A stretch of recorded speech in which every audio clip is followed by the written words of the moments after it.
Baik, Assalamualaikum warahmatullahi wabarakatuh. Nah, hari ini kita masuk ke pertemuan keempat di mata kuliah komputasi paralel teretribusi. Nah, topik yang akan kita bahas sebenarnya topik yang sangat penting, yaitu interprocess communication atau IPC. Di sini bagaimana proses dan sistem itu saling berkomunikasi dalam lingkungan teretribusi, nanti kita akan bahas di sini. Nah, jadi materi IPC di sini ini adalah kalau bisa disebutkan adalah sebuah jantung dari sebuah sistem teretribusi. Karena memang tanpa ada komunikasi atau node atau proses ini tidak akan bisa bekerja sama ya.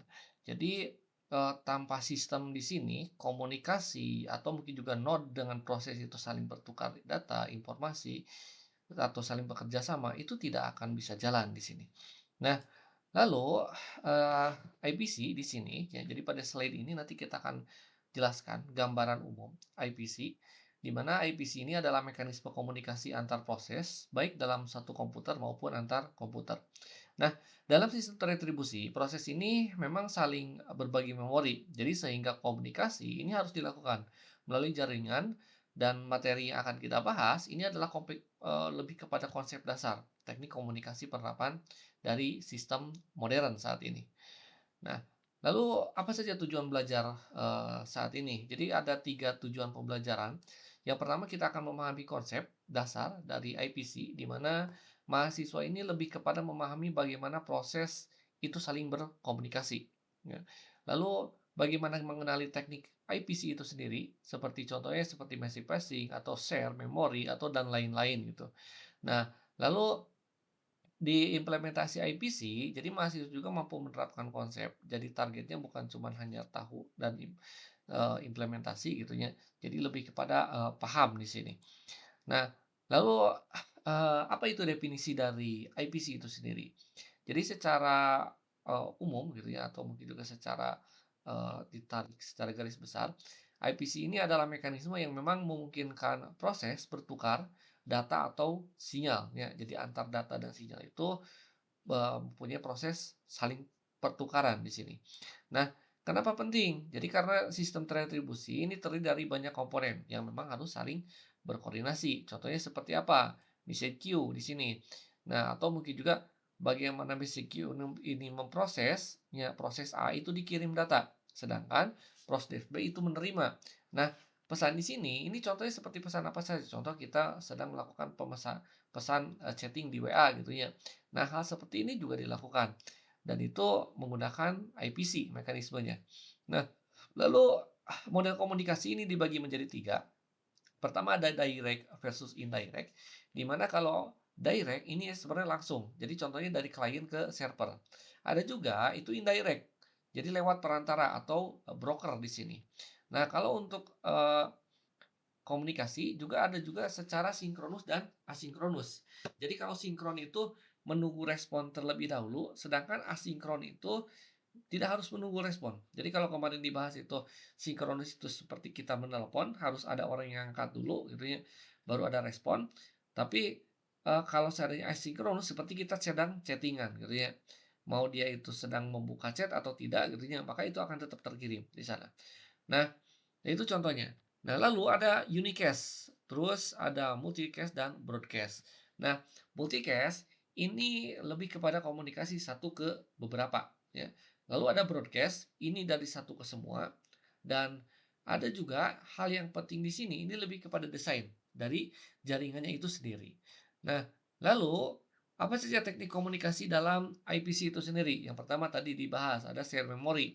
Jadi, bagaimana proses berbagi memori secara untuk komunikasi secara langsung. Lalu ada message passing, ini berproses pertukaran pesan dan berkomunikasi. Terus ada pipes, NM pipes di sini. Ini adalah saluran komunikasi ya. Ada yang unidirectional dan bidirectional di sini gitu ya. Nah, lalu ada socket dan RPC di mana endpoint jaringan ini untuk berkomunikasi termasuk seperti remote call di sini ya. Nah, lalu apa saja, komunikasi berbasis share memory? Nah, share memory ini adalah komunikasi tercepat. Jadi konsepnya ini ada beberapa proses menggunakan memori yang sama. Cara kerjanya contohnya si proses A itu seperti, prosesnya sedang nulis data, sedangkan si proses B itu sedang membaca datanya. Nah, kelebihan dari sini ya, dari share memory ini adalah sangat cepat. Jadi ada istilah zero copy gitu ya, atau latensinya sangat rendah. Tapi memang kekurangannya ada beberapa hal. Secara kelebihan kekurangannya itu adalah contoh seperti sulit debugging gitu ya, atau mungkin juga rawan seperti race condition gitu ya. Nah, kadang ini hanya untuk satu mesin saja dan ini cocok untuk sistem paralel atau dalam satu komputer gitu ya. Nah, atau mungkin kadang suka nge-hang juga atau deadlock di sini gitu ya. Nah, hal-hal seperti ini adalah sebuah kelemahan dari share memory di sini. Nah, lalu ada komunikasi berbasis message passing. Jadi message passing ini adalah metode yang memang secara umum di sistem teretribusi, konsepnya ini tidak berbagi memori, hanya cuma kirim pesan saja. Contohnya seperti implementasi send dan receive di sini gitu ya. Nah, teknologinya contoh digunakan di teknologi apa saja? Contohnya seperti teknologi RabbitMQ gitu ya atau Kafka. Nah, kelebihannya ini aman ya. Terus skalanya bisa diperbesar. Ya, scalable di sini. Dan memang ini cocok untuk jaringan. Tapi kekurangannya otomatis ada latensi, ada yang memang lebih lambat lagi gitu ya daripada proses yang lainnya, agak lebih lambat. Terus kadang adanya overhead di sini. Dan ini adalah sebenarnya standar di microservice di sini. Nah, ini beberapa kelemahannya. Nah, lalu ada Vibes M9 Vivo gitu ya. Jadi Vibes di sini ini adalah digunakan untuk komunikasi antar proses dalam satu sistem. Nah, Vibes unidirectional atau parent to child di sini, ini contohnya seperti Vibes unidirectional. Jadi parent and parent to child proses gitu ya. Terus ada name pipes ya. Biasanya kalau name pipes ini adalah contoh seperti bisa antar proses berbeda tanpa eh, dengan menggunakan sistem file di sini. Nah, kelebihannya di sini ini sebenarnya lebih sederhana ya, lebih sederhana, lebih ringan daripada yang sebelumnya gitu ya. Cuma memang kekurangannya ini hanya dalam untuk satu mesin saja. Nah, kadang terjadi sebuah buffer. Biasanya sering terjadi itu kalau seandainya terjadi di Linux gitu ya. Sering digunakan di Linux, itu sering terjadi di sini. Nah, itu 5 dan 9 5 atau disingkatnya Vivo gitu ya, bukan algoritmanya. Nah, lalu ada soket IPC di sini. Nah, soket IPC ini adalah dasar komunikasi jaringan. Nah, secara definisi sebenarnya secara singkatnya ini adalah endpoint ya komunikasi antar komputer. Nah, kalau secara detailnya, endpoint ini adalah komunikasi jaringan yang memang menyediakan antarmuka yang abstrak, pertukaran antar proses, baik pada komputer yang sama maupun berbeda melalui protokol TCP IP di sini. Nah, soket ini dapat dikonfigurasi untuk mode blocking atau non blocking sesuai dengan kebutuhan aplikasi di sini. Nah, lalu ada TCP versus UDP di sini. Kalau TCP ini reliable ya. Jadi agak lambat di sini kalau bisa disebutkan. Terus ada UDP, ini lebih cepat tapi tidak reliable di sini. Jadi kalau bisa disebutkan TCP atau Transmission Control Protocol ini menjamin reliable delivery dengan fitur flow control atau error checking yang uh, retransmission di sini ya. Sedangkan UDP atau User Datagram Protocol ini tidak menjamin reliable dan deliverable, tetapi memang menawarkan latensi yang lebih rendah. Jadi tidak menjamin data itu akan terkirim atau tidak, tapi kecepatan cepat gitu ya. Nah, tapi kadang idealnya itu untuk streaming ya. Jadi kadang-kadang kalau streaming itu eh, si ada yang terputus-putus, tapi memang itu pasti terblokir atau gimana gitu ya.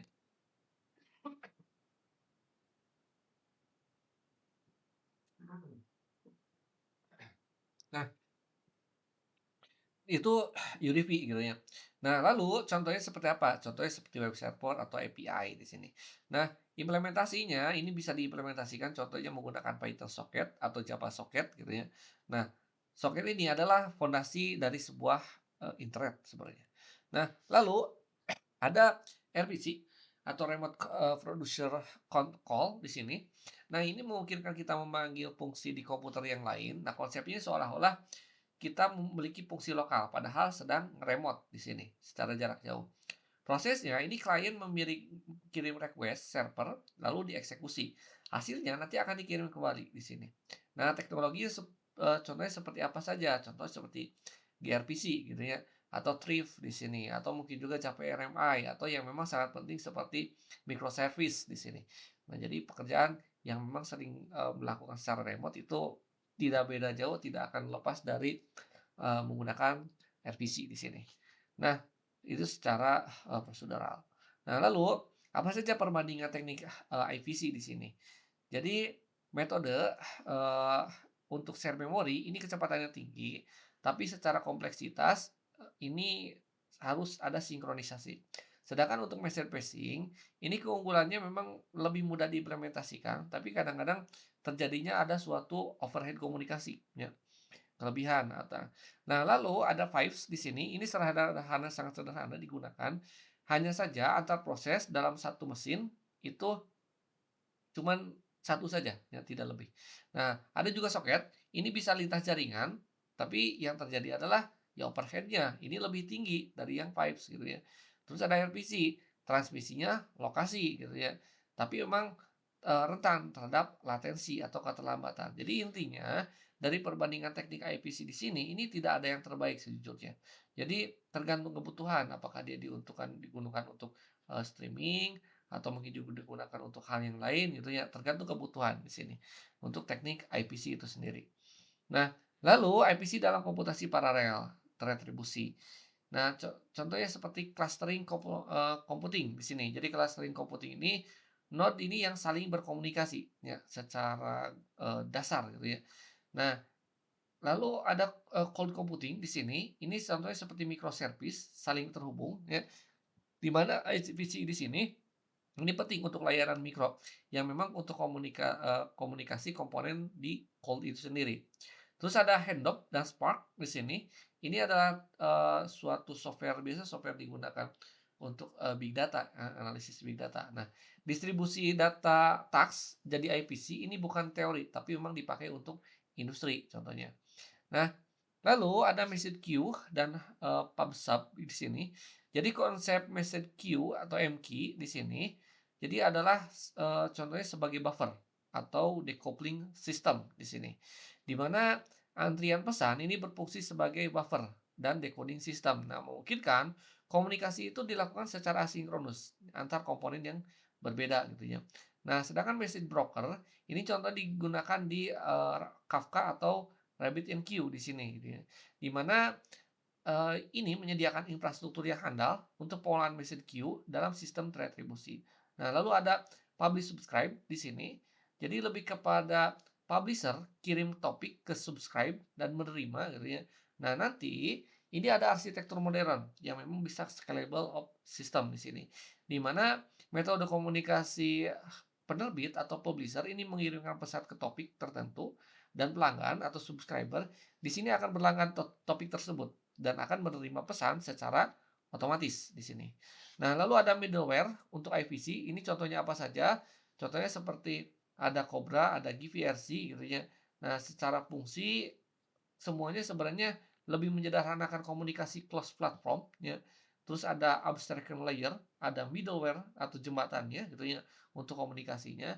Contohnya seperti Cobra. Nah, Cobra ini adalah arsitektur broker objek retribusi yang memang menyediakan interoperabilitas ya, interoperabilitas antar platform yang memang mendukung multiple programming language di mana protokol standar IOP ini untuk komunikasi yang skalanya enterprise level ya.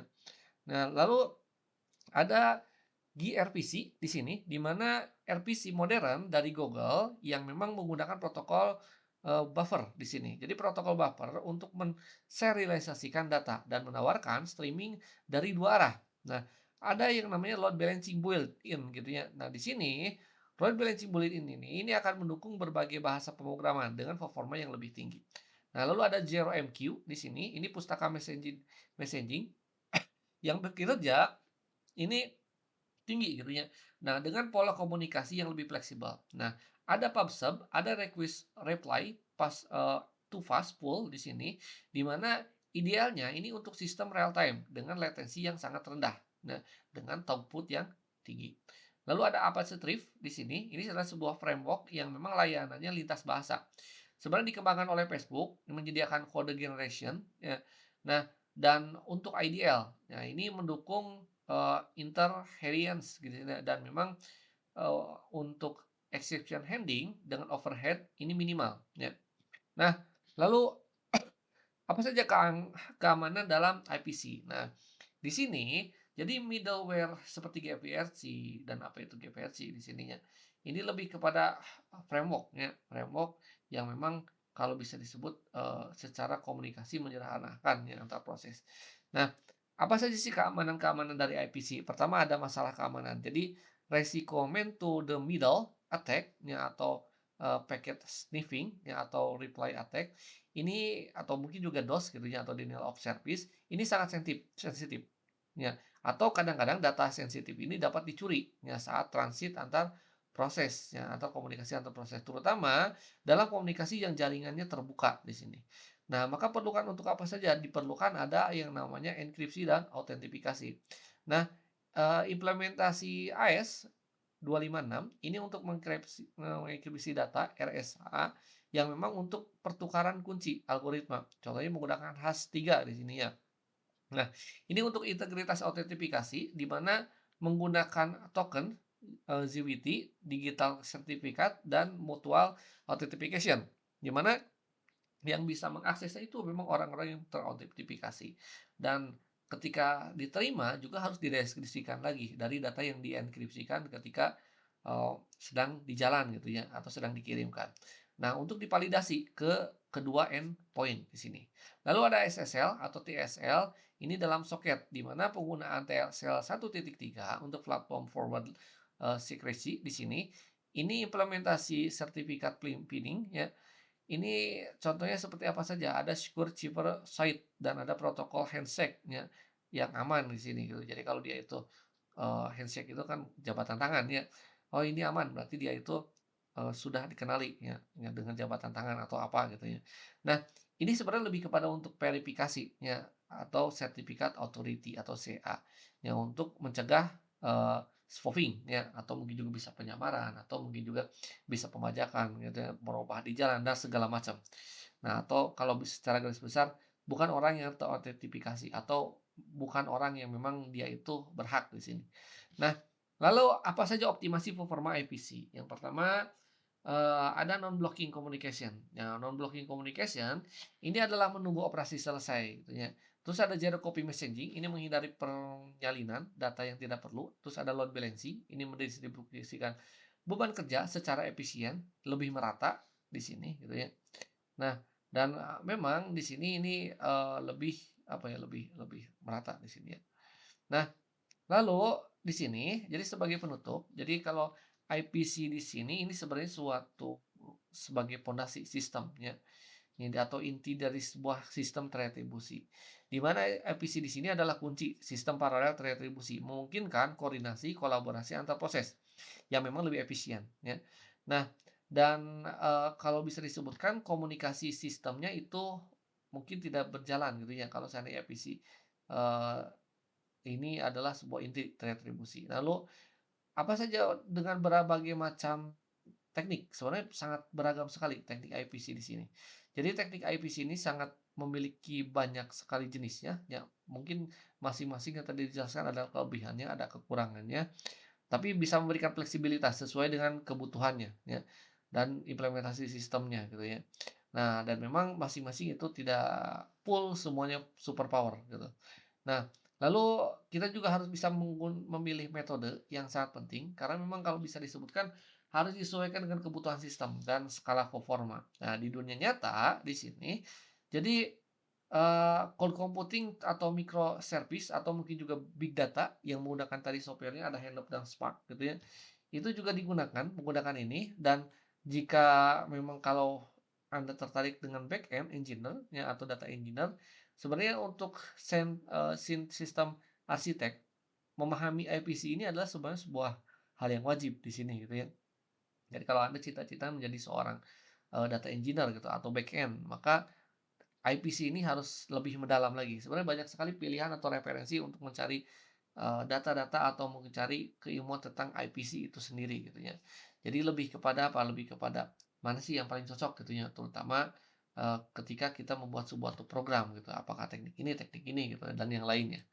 Nah, baik, terima kasih atas, perhatiannya gitu ya. Saya tutup saja, wabillahi taufiq hidayah, wassalamualaikum warahmatullahi wabarakatuh.